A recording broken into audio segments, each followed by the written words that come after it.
आपके भीतर बैठे प्रभु को मेरा प्रणाम स्वीकार करें। पर्युषण पर्व की आप सभी को बहुत सारी शुभकामनाएं, मंगल कामनाएं। भगवान महावीर स्वामी करने को कर्म नहीं कहते और ना करने को अकर्म नहीं कहते। हम करते हैं तो कहते हैं कर्म और नहीं करते हैं तो कहते हैं अकर्म। जब आप क्रोध करते हो तो आप कहते हो मैं क्रोध कर रहा हूं। जब आप क्रोध नहीं करते हो तो आप कहते हो कि मैं क्रोध नहीं कर रहा हूं। महावीर करने को कर्म नहीं कह रहे, महावीर प्रमाद को कर्म कह रहे हैं। महावीर मूर्छा से किया हुआ जो कार्य है उसे कर्म कह रहे हैं। जैसे आप बेहोश पूर्ण हो, आप बेहोशी में हो, आप प्रमाद में हो, आप पजेस्ड हो गए। जैसे कोई कर्म आपसे करवा लिया गया है, आपने किया नहीं है, आप मालिक नहीं रहे, उसे महावीर ने कर्म कहा, जो आपके कर्म का बंधन करता है। ठीक इसके अपोजिट आप अवेयर हो, आप अप्रमाद में हो, आप पजेस्ट नहीं हुए, आप कर्म के मालिक हो। आपने किसी ने आपसे करवाया नहीं है, आपने स्वयं किया है, उसे महावीर ने अकर्म कहा। जो हमारे कर्म का बंधन नहीं करता, जो हमारे कर्म की निर्जरा करता है। जब आप क्रोध करते हो, जब हम क्रोध कर रहे होते हैं, हम क्या कहते हैं कि मैंने क्रोध किया या किसी ने करवा लिया गया। किसी ने आपको धक्का मारा या किसी ने आपके पांव पर पांव रख दिया, किसी ने आपका अपमान कर दिया, किसी ने आपको इस ढंग से देखा, एकदम गुस्से से आप अंदर से बेचैन हो गए। आपको किसी के द्वारा क्रोध आ गया, क्रोध किया या फिर क्रोध करवा लिया गया। इसे कर्म कहना फिजूल है, क्योंकि मालिक ही हम नहीं हैं। फॉर एग्जाम्पल, किसी ने पंखा चलाया तो पंखा कह सकता है कि ये मेरा कर्म है,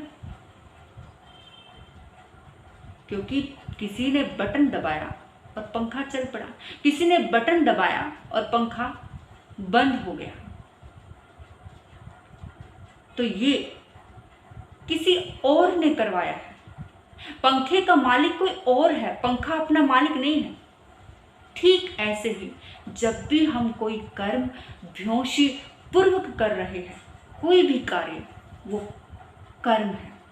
जो हम होश पूर्वक कर रहे हैं वो अकर्म है। कभी आप होश पूर्वक कभी क्रोध किया?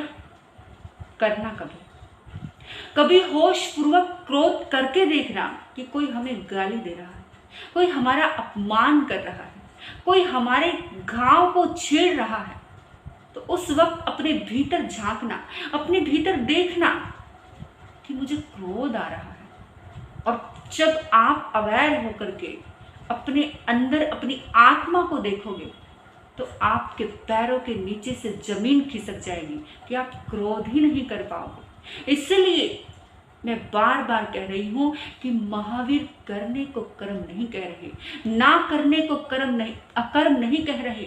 महावीर कहते हैं कि जो मूर्छा से किया है, जब प्रमाद से किया हुआ है, उसे महावीर ने कर्म कहा। और कहा जाता है, इससे हमें यही सीख मिलती है कि जब महावीर चलते हैं तो चींटी नहीं मरती। जब हम चलते हैं, जब महावीर भगवान चलते हैं तो चींटी मर भी जाए तो भी पाप नहीं लगता। जब हम चलते हैं, चींटी नहीं भी मरे तो भी हमको पाप लगता है। हम हम कहते हैं ये कैसा लॉजिक है। महावीर चलते हैं, चींटी मर भी जाती है तो भी पाप नहीं लगता, और हम चलते हैं चींटी नहीं भी मरती तो पाप लगता है। ये कैसा लॉजिक है? क्योंकि महावीर ने कहा 10वें कालिक सूत्र में कि विवेक से चले, विवेक से उठे, विवेक से खाए, विवेक से पिए, विवेक से सोए, विवेक से हर कार्य करे। विवेक यानी होश पूर्वक अपनी आत्मा के प्रति अवेयर रहना। जो अपनी आत्मा के प्रति अवेयर रहता है, महावीर जब चल रहे हैं अपनी आत्मा के प्रति अपने भीतर जागे हुए हैं, तो वो होश पूर्वक चल रहे हैं, और चींटी भी मर जाए तो भी उनको कोई पाप नहीं लगेगा। जब हम खुद चल रहे हैं, जब हम स्वयं चल रहे हैं, तो हमारा मुंह कहीं और है, हम सोच कहीं और रहे, हमारे हाथ कहीं जा रहे, पैर कहीं जा रहा है, हमको पता ही नहीं हम चल रहे हैं, हम इतने बेहोशी में हैं, और चींटी नहीं भी मरी तो भी आपको पाप लगेगा, क्योंकि आप होश पूर्वक नहीं। फिर कहती हूँ, महावीर करने को पाप नहीं कह रहे, महावीर करने को कर्म नहीं कह रहे, महावीर ना करने को कर्म नहीं कह रहे, महावीर प्रमाद को, मूर्छा को कर्म कह रहे हैं। अगर कोई प्रमाद में है, मूर्छा में है, बेहोशी में है, विवेक नहीं है, तो मतलब आप कर्म का बंधन कर रहे हो।